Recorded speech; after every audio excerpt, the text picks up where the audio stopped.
മമ്മൂക്കയുടെ പറയുമ്പോൾ നമ്മൾ ഒപ്പം നിൽക്കാൻ നമുക്ക് പാടാണ്. ബിക്കോസ് മമ്മൂക്കയുടെ ഒരു പെർഫോമൻസ് ബേസ്ഡ് ആയിട്ടുള്ള അഭിനയമാണല്ലോ. Perfection may be he's more എന്താ പറയാ, ഒരു പെർഫോമൻസ് ബേസ്ഡ് എന്ന് പറയില്ലേ. ഇപ്പൊ തിയേറ്ററിക്കൽ അല്ലെങ്കിലും ഒരു ഹെവി പെർഫോമർ ആണ്. അതായത് നമ്മൾ വി നോ, അപ്പൊ നമ്മൾ കൂടെ നിൽക്കണമെങ്കിൽ നമ്മളും ആ ഒരു പെർഫോമൻസിൽ നിൽക്കണം. ശരിക്കും എനിക്ക് ചെറുപ്പം മുതലേ മമ്മൂക്കയുടെ വലിയ ഫാനാണ്. അപ്പൊ ചെറുപ്പം മുതലേ എനിക്ക് മമ്മൂക്കൻ ദൂരെ നിന്നിട്ടായാലും കണ്ടാൽ മതി എന്നായിരുന്നു. പക്ഷെ ഇപ്പൊ കൂടെ അഭിനയിക്കാൻ പറ്റി. അപ്പം ആ ഒരു എക്സൈറ്റ്മെന്റ് ഇപ്പോഴും മാറിയിട്ടില്ല. ലൊക്കേഷനിൽ മമ്മൂക്ക എങ്ങനെയാന്ന് വെച്ചാൽ എനിക്ക് ടെൻഷനായിരുന്നു. കാരണം എല്ലാവരും പറയാറ് നമുക്ക് ഭയങ്കര സീരിയസ് ആണ്, ചീത്ത പറയും, ഡയലോഗ് തെറ്റിച്ചാന്നൊക്കെ പറയാറുണ്ട്, കേട്ടിട്ടുണ്ട് അങ്ങനെ. അപ്പോൾ എനിക്ക് ആ ഒരു ടെൻഷൻ ഉണ്ടായിരുന്നു. പക്ഷെ എന്നാലും ഞാൻ മനസ്സിൽ ഉറപ്പിച്ചിരുന്നത്, കാരണം എനിക്ക് മമ്മൂക്കനെ പരിചയമുള്ളതുകൊണ്ട് തന്നെ എന്തായാലും അങ്ങനെ ആയിരിക്കില്ല എന്നുള്ളൊരു വിശ്വാസം എനിക്ക് ഉണ്ടായിരുന്നു. പിന്നെ ലൊക്കേഷനിൽ എത്തിയപ്പോൾ എന്താ പറയുക, നമുക്ക് ഒരുപാട് തമാശകൾ പറയാനും ചിരിപ്പിക്കാനൊക്കെ ഒരുപാട് ഇഷ്ടമുള്ള ആളാണ്. ഇപ്പോൾ ലൊക്കേഷനിലൊക്കെ ഡയലോഗ് പ്രാക്ടീസ് ചെയ്യും. മമ്മൂക്കയുടെ സീന് കൂടെയുള്ള സീനിലൊക്കെ മമ്മൂക്ക വന്നു കഴിഞ്ഞാൽ ഞങ്ങൾ നിന്ന് ഡയലോഗ് പ്രാക്ടീസ് ചെയ്യുമ്പോൾ ഞാൻ ചിലപ്പോൾ അവിടെ ഇവിടെയൊക്കെ നോക്കി വെക്കും.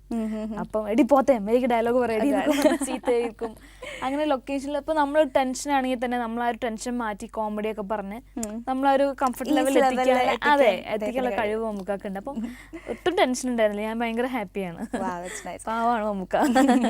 റീസെന്റ് ആണ് ഞാൻ ഐ എം ആൻ ആക്ടർ എന്ന് പറഞ്ഞു തുടങ്ങിയത്. അതിനൊക്കെ ഒരുപക്ഷെ കാരണം കാതൽ എന്ന് പറയുന്ന മൂവിക്ക് മമ്മൂക്കയ്ക്ക് ഒക്കെ അതിലൊരു വലിയൊരു പങ്കുണ്ട്.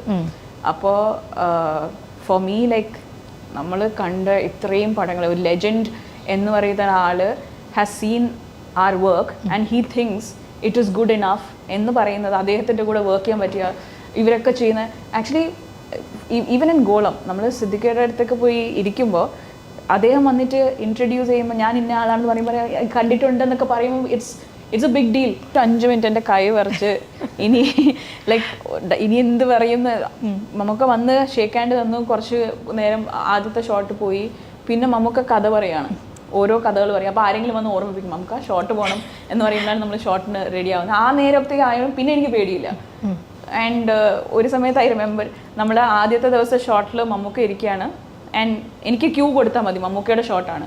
അപ്പം മമ്മൂക്ക എൻ്റെ അടുത്ത് പറയാം, അത് ബാക്കില്ലേ പേപ്പർ എടുത്ത് വെച്ച് വായിച്ചോ, കുഴപ്പമൊന്നുമില്ല, അല്ലെങ്കിൽ ഇത് സിങ് സൗണ്ടാണ്, നമുക്ക് എവിടെ കട്ട് ചെയ്യാം, ഇങ്ങനെ ബ്രേക്ക് കൊടുക്കാം, ഇങ്ങനെ നാച്ചുറലായിട്ട് പറഞ്ഞു. അങ്ങനെയൊക്കെ അദ്ദേഹം പറയുമ്പോൾ കുറേ ഐസ് ബ്രേക്കിംഗ് നടക്കുകയാണ്. അപ്പോൾ പിന്നീടത് മമ്മൂക്ക എന്ന് പറയുന്ന ഒരു ലെജൻഡിൽ നിന്നും മമ്മൂക്ക ദി ആക്ടറായി അദ്ദേഹം ട്രാൻസ്ഫോം ആകുമ്പോൾ അത് പിന്നെ നമുക്കുള്ളിലും ഇറ്റ് ബിക്കംസ് ഈസി.